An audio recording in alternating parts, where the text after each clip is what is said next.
Hello and welcome, Desert Mountain members, to another edition of the Desert Mountain Podcast, the first edition of 2023. Happy New Year, everyone. It's New Year's week, and, well, Kim Atkinson joins me today, as always. How are you, Kim? Doing great, Michael. Oh, hello, Michael. Wow, we almost just had a New Year, new tradition. What just happened?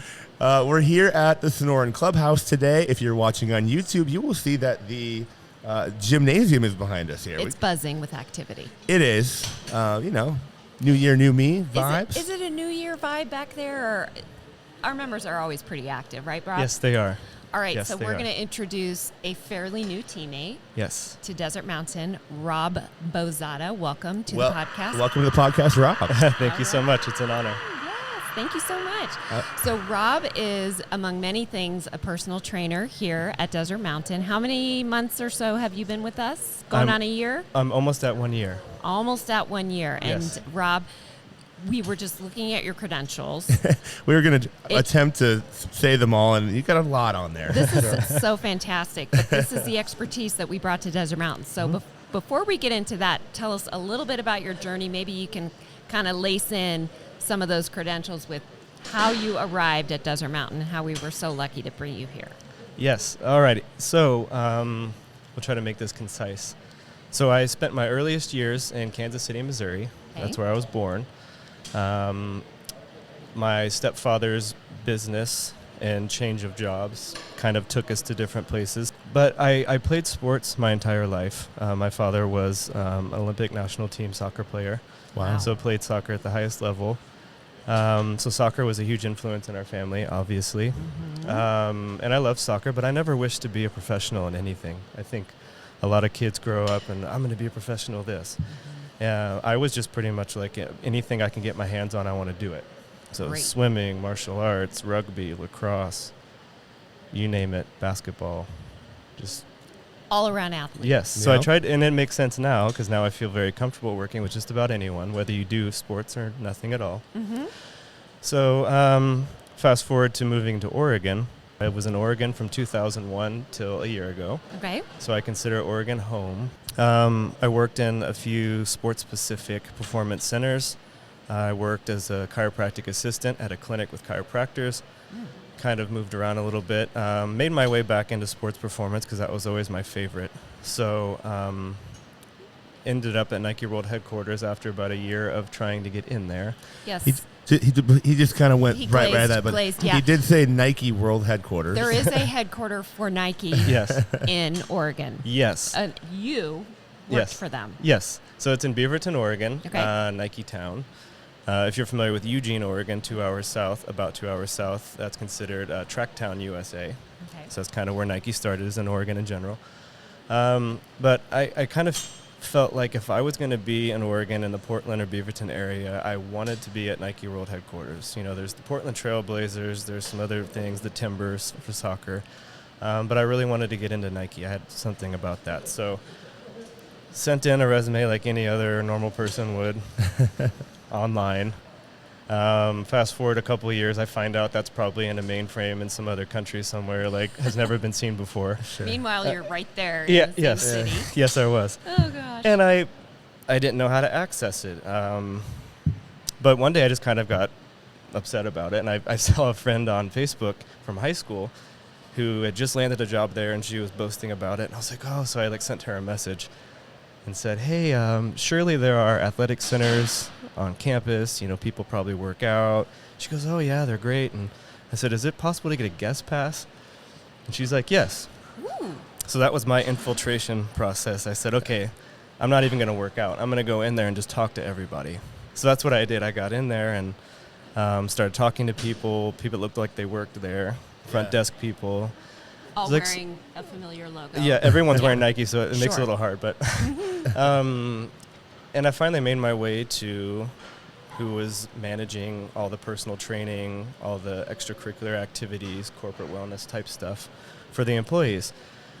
Shot her an email, and within probably 2 or 3 hours, she responded, and I had an interview lined up. And I was just like, Wow. Yes. after You trying to yes. be noticed through an email, You got to find the right person. Got to be sometimes. proactive sometimes. Yep. Yeah. Got to the right person. So fast forward into, you spent some time with Nike. Yes. You obviously still have a connection there. Yes. Now to Desert Mountain. Yes. So in 2015, met my now wife. Yes. Shouldn't say current, my now wife. And she was from Phoenix, Arizona. So I always heard about Phoenix. We ended up making a couple visits over time, really enjoyed it. And I think all this kind of really hit home once we had our 2 kids and the pandemic hit, and Oregon was very intense, by the way, with the restrictions and mandates, and everything was very shut down. Even Nike just opened a few months ago. Oh, wow. Like mid-2022. It Goodness. took forever. I was out of there for a long time.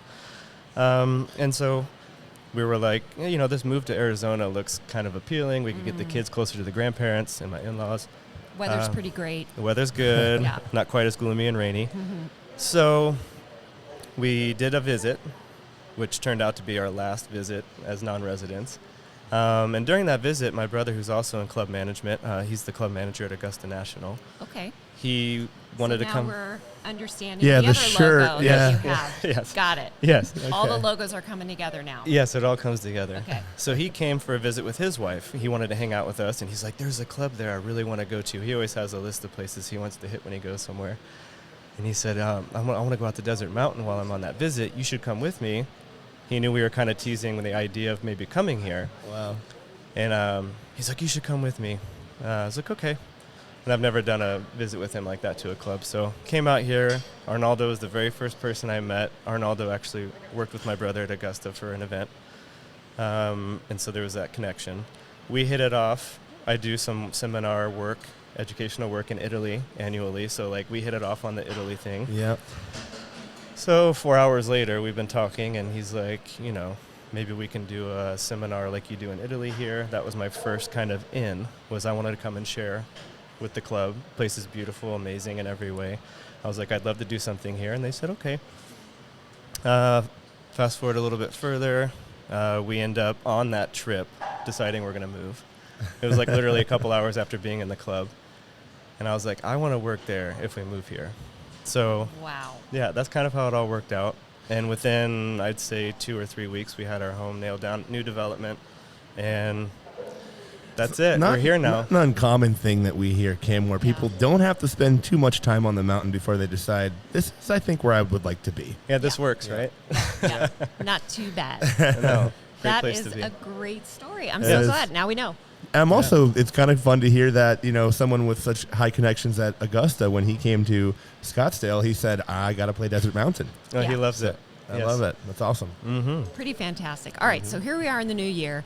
Some of us are just learning to reignite our fitness engines. Others are already, well on their way. And so you've got really members of all varieties that come into the Sonoran and want to get fit. And now they're kind of hitting the restart button. What are some of those? How do you help somebody who's maybe 2 different members? One who's already in the groove but maybe needs to change things up a bit to stay energized and engaged and continue to challenge themselves. And then maybe the other member who, it's been months, haven't years. A few extra cookies over the holidays. Few extra cookies over the holidays. That's How only do you, human. how do you work with both types of individuals to get them motivated to start out the year? Excellent question. So to answer that, I would say the common denominator between anyone I work with, whether elite level athlete or someone that's just getting up off the couch, is I want to focus on what I call their constraints. So obviously that's a term that some people are familiar with, but what is it that's actually holding you back from doing what you want to do? And it sounds logical, but it's actually a fairly intense question when you really think about it. Very. So someone comes in, I want to start running 5 miles. Okay, great. I want to bench press 300 pounds. Okay, great. I want to run a 4.40. Okay, great. What's actually keeping you from getting there? And that leads me to the next thing, which is I have a set of principles that serve as like a lens through which I work with people. And one of those principles is that the basics are the new advanced. And I've noticed that especially over the past 10, 15 years, there's this tendency in the industry to kind of want to skip all the basics and go immediately to Olympic weightlifting or sprinting or whatever it is. You just want to get from A to Z as quickly as possible, but you're not focusing on the constraints, which are all those letters before that you have to get through. Sure. So I would say first and foremost, it's the basics are the new advanced. So are you mobile enough to do the basics before we go any further? And a lot of times you end up realizing very quickly, both myself and the client realize that what we considered basic is advanced because we haven't been focusing on any of those. So that's where I start with everyone is the basics. And that's assessments, movement, protocols, things like that. That's a very deep question to ask in your first, and it does, it gets you thinking. And it kind of puts, you in a teamwork type of a situation. Yes. Where it's not all on fitness trainer Rob to make me fit, but asking your client, yes. okay, where do you stand in this? You've got to take some internal kind of inventory. Could be psychological. Yep. I'm not doing this because I've been hurt, some type of trauma with this, or Yep. so, yeah. Yeah, I think as a potential client, I would like to hear that because you are taking an interest in where they are starting instead of just saying, here's what I do, and I'm going to just have you do this. Like, no, let's see where your baseline is and go from there. Yes, and there's no one-size-fits-all when you're talking about human physiology. Everyone's so different.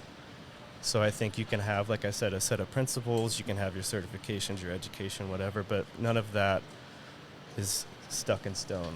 It's got to be massaged around the right way. And everybody's individual, everybody's unique.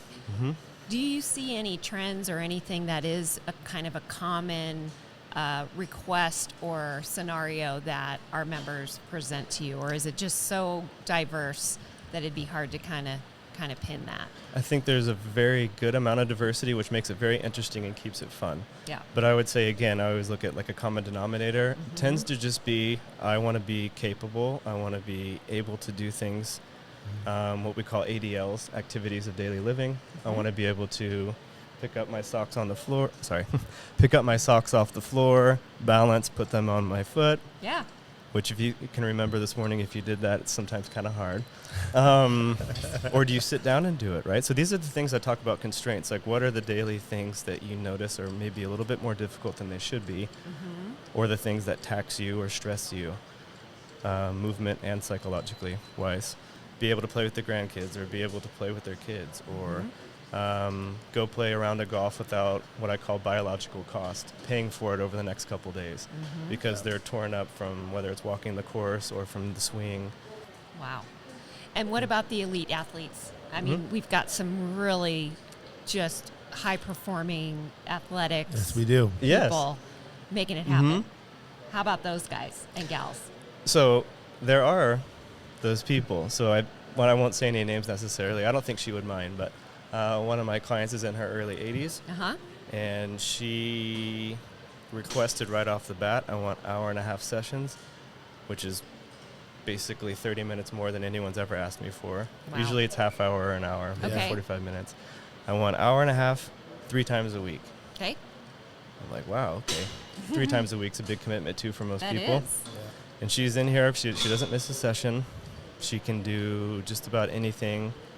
I don't just throw stuff at her, but anything I throw at her, she can do.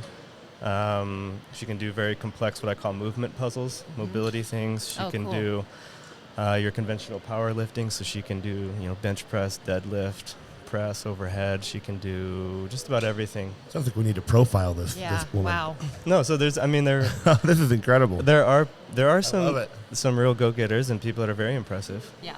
Mm-hmm. Awesome. Yeah. All right. What about the triathletes? I feel like, on the other side of that spectrum, and this young lady may very well be a triathlete. I shouldn't say it like that, but what about the kind of premium, I know they're here. So how do you kind of work with those folks? So I had more of that at Nike so far than I've had here. Right. But again, it's always focusing on the constraints. So a lot of the times what ends up happening is people perceive, I have to be ready for, if it's like an ultra marathon or like this extensive crazy mileage on a swim, bike, or run, I need to be able to do at least this much. So I'm going to work up to doing that much. Say it's a mile, or 26 miles. I need to be able to go. I need to build up to that. So I'm going to make my way up, and then once I get there, maybe even go past it just so I'm comfortable. Yeah. And there's a lot going into this that we don't have time for, but like essentially you don't need to be wasting too much time on that amount of volume, building yourself all the way up to that. A lot of times what people need, again, are those constraints. So increased joint mobility, tissue resilience and tendon stiffness, things that are going to allow your body to be more durable while you are doing that mileage. Mm-hmm. Most of the time, if you have it psychologically, then you can do it otherwise. So if you're signing yourself up, you're like halfway there. But let's make sure your body can actually be ran through that. So a lot of the times, swim technique, breath technique and protocols. You're going to be on a bike, hunched over for that long, and deep hip flexion for that long. Like, focus on balancing all of that out before you hop on that bike and sit in that position for that long. Stuff like that. So it's kind of looking at the other side of it. You don't just need to sit there and do these terrible monotonous hours of what you're going to do anyway. Right. In my opinion. Makes sense. Yeah. What is maybe the one, or what are a couple of the most common questions that you have had since you've been here? Have you had a lot of golf related questions? How should I do my workouts as related to helping my golf game and my endurance on the golf course? Has it been more just in here in the gym? Has it been, you mentioned the pool, the bike? What have been some of the more common questions you've had? I feel like mostly I'm usually asked about either helping alleviate or reduce pain or just increase mobility. I feel like those are the biggest things. Yeah. And when you talk to most people, I would say in general throughout, for example, my entire career, I'd say always talking about constraints. The two largest constraints I usually notice people have are just lack of movement capacity, which sounds logical, but like if you're not addressing that, then let's not start throwing weights on your back and all this. Sure. And then also not being very aware of breath work. So I think breath work and mobility are two huge components that people can, again, start working on at home without any gym space or equipment. I'd say those are like the two things I noticed on people. So those are both hand in hand. If we can increase joint function and joint mobility, typically the pain dissipates, if not completely goes away. And the breathing techniques you were talking about. And breath work Yes. is another big one, which I know is kind of a hot topic these days. But Yes. and there's a lot of stuff out there, so it's knowing how much of it is fluff you can cut off and just focus on a few things. That's what I try to help people with, is cutting the fluff, and these are the things you really need to be doing. That's really helpful in this society too. We're so distracted with so much information we're all the inundated. time. Yeah. In it, like, what do you listen to? Where can we just calm our minds? Here are three things. Yes. So I appreciate that a lot. Do you have a thought on, speaking of breathwork kind of being a hot button issue right now, the other one I hear a lot of is the cold plunge and the... Yes. How do you feel about that? Do you have thoughts on that? Well, yes, I think it's great. And there's relevance to almost anything, hot and cold. It's just about the timing and application of it and how you do it, just like anything else. It's like, a medication can be great, if you dose it this way and take it at this time. Yes. But there's also these side effects, right, which sometimes is present with anything in exercise too. So it's just trying to make the best decisions possible. And yes, there are very good things about heat and cold, cryotherapy or saunas, infrared saunas, all that type of stuff. We were just noticing a little station that we set up in the corner. It's a good start, right? Yes. What's going on over there? Yes, so we've got, instead of having members use plastic baggies with chunked ice in it. To ice after. Yes, that could potentially tear open or spill water on the floor. They've now got formal ice packs that are kind of gelatinous, so they can mold to the shoulder or the knee or wherever you want it. And then there's also cold towels in there. Yeah, fun little... So you can place those in certain that. parts of the body, helps you kind of calm down after a workout. Little best-kept secret right around the corner over there by the coffee. Yes. Great. All right, so we also wanted to talk to you about a new program that you're working on with the Golf Performance Center. So golfers, listen up. This is a big deal because all throughout the years, the evolution of the Golf Performance Center came to be to have this great relationship with the trainers at the Sonoran Clubhouse. And that's been in place for a long time with TPA certified trainers and all of these different programs. And you're introducing something new that I think our golfers would love to hear about. Yes, there could be a much more comprehensive, thorough approach to how we treat our members and golfers specifically. So some of them are playing more than tour players, or just as much, I would say. So whether you play every day or it's just once a week or even less, it's just if your goal is to become a better golfer, there has to be a cohesive, bridging between the Performance Center and the Sonoran where you do your training. Yeah. So my whole concept was, let's try and make a cohesive group and relationship between Jim Flick Golf Performance Center and myself, to start at least, where I can, for example, observe sessions or be at least updated on the sessions from your instructor on how you're doing, what the instructor's seeing, constraints they're seeing, issues, weaknesses, strengths. This is what we're working on. What do you have ideas for on this? And then likewise, they've asked to be present during sessions down here if they want, which I think is great. Perfect. So they can see what is it you're doing with this person, just so there's a better understanding. And that's how professional sports are conducted. Yeah. The therapy staff, sports medicine, strength conditioning. So I kind of wanted to bring that here and then also share new relevant training protocols that maybe most are not aware of, Okay. just to spice it up and bring some innovation into the club. I want to hit the ball further, Rob. Yes, So will you address that? of course. And of course, Paxton and his team, I mean, they're getting their wish list from their clients. What should a golfer do with their bodies to be stronger and to have more flexibility to do that? Yes. So there's a lot there. I know. I'll try to sorry. unpack it. Okay. So I think all the Bryce and DeChambeau stuff really sparked all this interest. Like, I'm just Sure. going to get huge and heavy and smash the ball across the planet. But I think, for example, the weight. I mean, that is one thing. But in my opinion, everything begins on the base level with the brain, so at the neurological level. So that's why skills training is very important.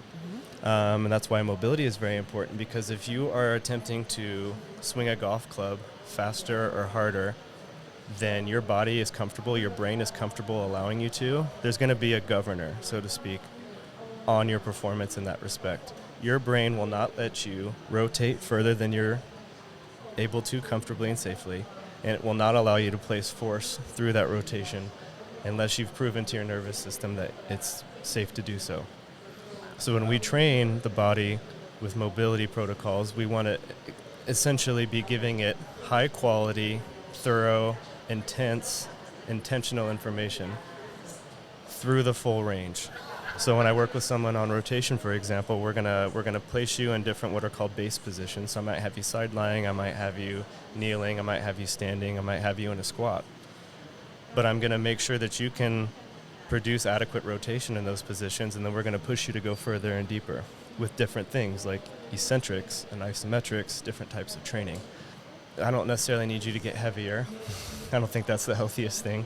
If you're getting paid like they are, then maybe you could take that chance. But I think if you work at the neurological level, open up the body's capacity by proving essentially to the nervous system that you're able to do it, then you will unlock new abilities. I think that should pique some interest. That whole explanation really started to connect some dots Yes. for folks. And that's a lot to unpack in one It sitting, is, but that's that's kind essentially of, it. It's a sampling of that, and then your session that's coming up, we'll put that into practice. So tell Yes. us about when those are and when I can sign up, how to sign up.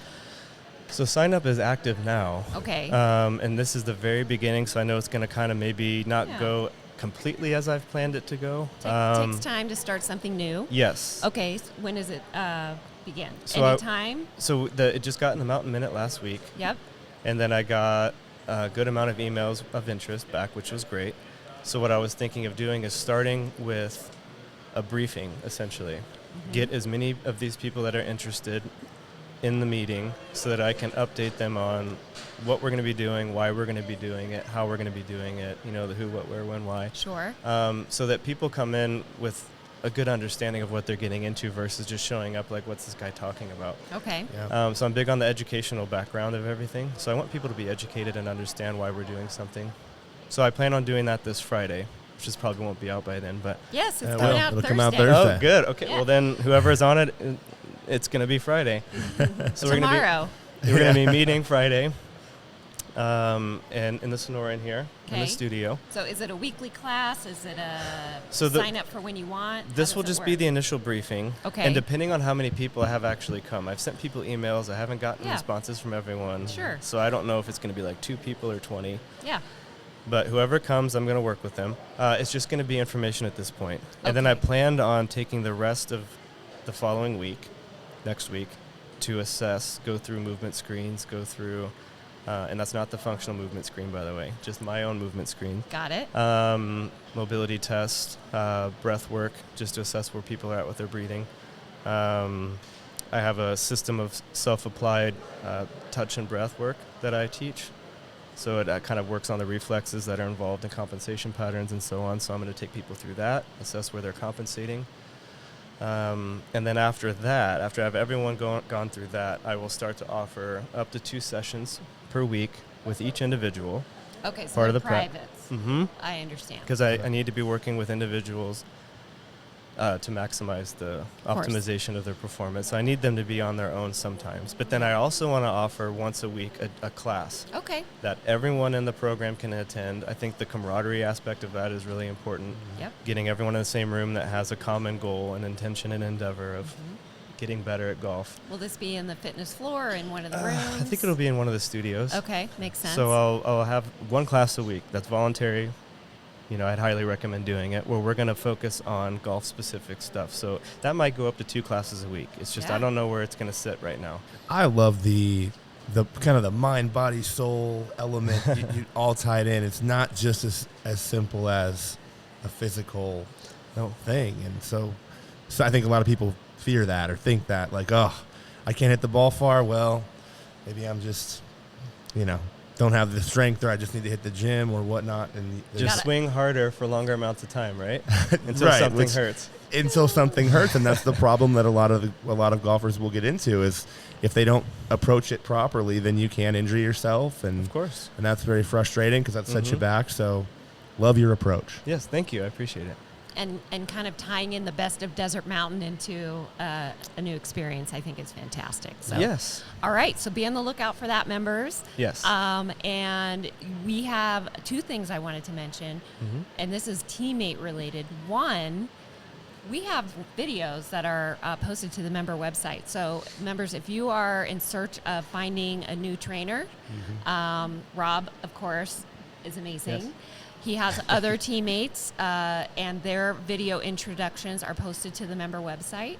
So go to the Sonoran tab, and you'll find it there, and you'll learn a little bit more. It's kind of matchmaking, right, Rob? It's like Yes. finding the right fit, who's going to kind of bring out the best in me, all of those great things. So so we wanted to highlight that. So I know many of the trainers here, they do a lot of things well, Yeah. but then they all kind of have their their thing. thing that they Their dial knacks. in. Yeah.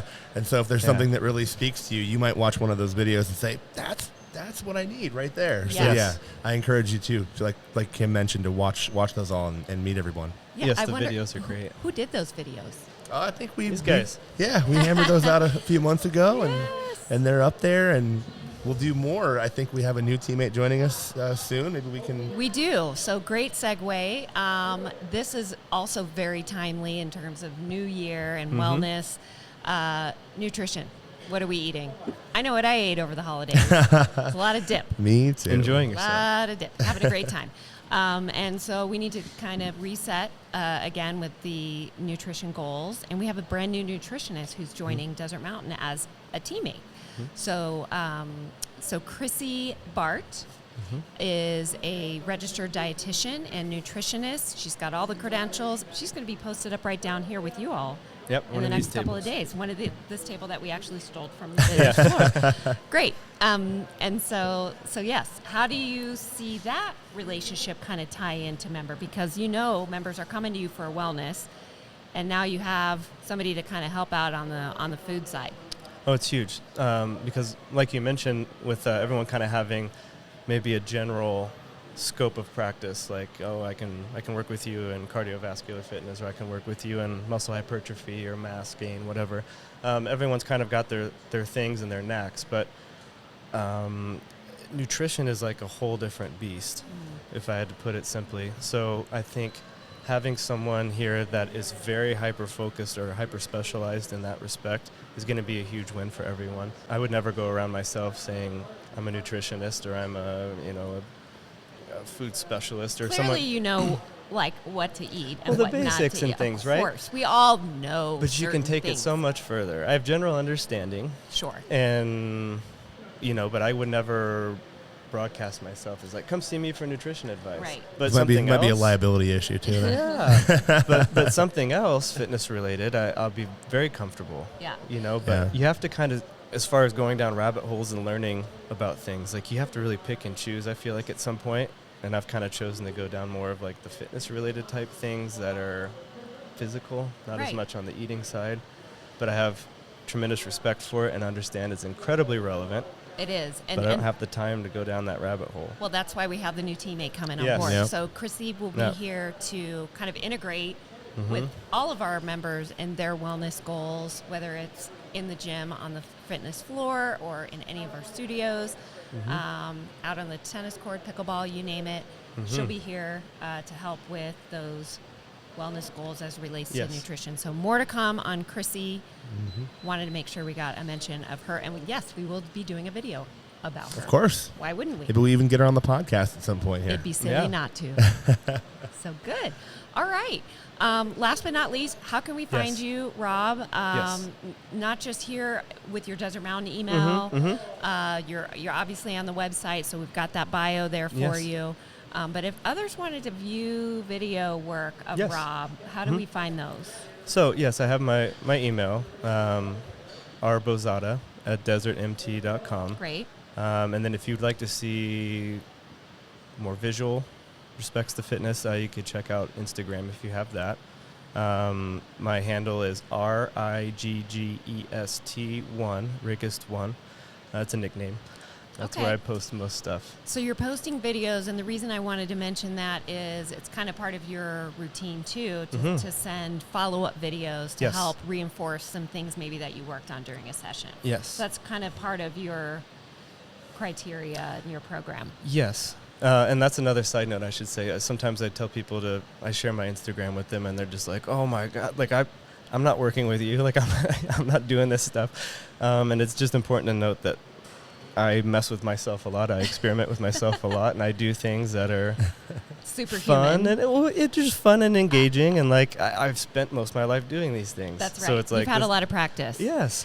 Don't try this at home. Well, yes, and it's also not to mean that or to say that this is what I'm going to throw anyone else through. Of course. But this is where you can get this. That's, I guess, more the message. Yeah. And then, yes, after I work with clients, I like to follow up by sending them links to videos. I have a huge archive of training videos and informational, educational videos that help clients retain information or access the information when they're remote or we're not in session. So you can be at home and run through our mobility sequence that we're focusing on, or I can send you your workout template paired with videos. Love that. Yes. How do you send that now? Yeah. So I use Google Drive to store all of my videos. Okay. But then I also can type up a template. I have a very simple template. It's got your exercise, for example, your sets, reps, notes that are important about that movement. Yeah. And then I put a little link in there. Yeah. So then you can open it on your phone, see all the information, click on the link, and then you have a demonstration of the movement. So you're ensuring yourself you're not doing it wrong. Patrick and I got a little sneak peek of the supernatural thing when we were filming the video that we just mentioned. When Rob just went ahead and used pretty much nothing but upper body and core strength to take himself all the way up and over one of the bars over here in one of our training studios, and we kind of all had cameras in our hands, but also our mouths were dropped open a little bit. Like, wow, how is he doing this? But ultimately, I think it's just amazing how you go from the most basic of basic all the way up to that level. It's just such a, and even we've been talking to you now for, 40 a little while, and I still feel like we've only scratched the surface of your knowledge. So, Michael, Anything else today? Well, we did talk a little bit about golf today. Usually we will mention some of the great shots that we've had over the last week. I don't think we were waiting to get the last few. So I think we should kick it to the studio for that aspect. Yeah, let's see what came in. And then we'll be right back. Okay. Be right back. Thank you, Mike and Kim, and Happy New Year. We all know that there's a ball that drops in Times Square, but we had a few Eagles dropping to kick off the new year, so let's get to them. Gordon Jones, Thursday, December 29th, an Eagle on number 17 at Outlaw. Peter Kuhn, Saturday, December 31st, an Eagle on number 1 at Cochise. And to round it all out, Doug Kohler, Wednesday, January 4th, an Eagle on number 2 at Renegade. We look forward to seeing more of these shots throughout the year, and a very happy 2023 to you. Back to you guys. How great is that? Imagine starting the new year with a birdie or an eagle or a birdie. I would start one with a par. I would as well. However, these are the Eagles and the holes in one. Ones, and maybe the albatross. Wouldn't that be something? Great shots. Great first podcast of the new year. Yes. Thank you, Rob, for joining us. Thank you for having me. It was a great session. Really appreciate all your insight. And yeah, members, if you haven't met Rob yet, come on down and meet this guy. He's got a lot of knowledge. Please do. Come on in. Thank you, members. Thanks a lot, Thank members. you. We'll see you around the mountain.